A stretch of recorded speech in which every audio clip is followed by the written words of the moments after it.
તો જય ગુરુ ગાઈસ, આજે આપણે ફરી એકવાર લઈને આવ્યા છે તાંદરજાની ભાજી।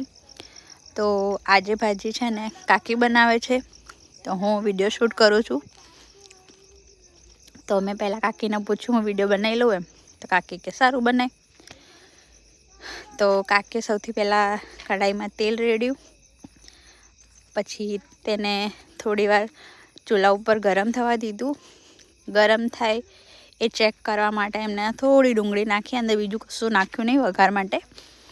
પછી કાપેલી ડુંગળી નાખી 3-4 જેટલી, એ શેકાઈ જાય પછી ભાજી તૈયાર હતી। ભાજીની અંદર મીઠું, હળદર અને પેલો મસાલો આવે ને એ કાકીનો તૈયાર કરેલો જ હતો પહેલેથી, એ નાખ્યો છે। એ મસાલાની અંદર કાકીએ ઘરના બધા મસાલા લીધા છે, ધાણા જીરું મરી, પછી મીઠું, લાલ મરચું, કોથમીર, ધાણા ને બધું મિક્સ કરીને કૂટેલું છે। તો અમારા ઘરમાં મસાલો બધા શાકમાં યુઝ થાય।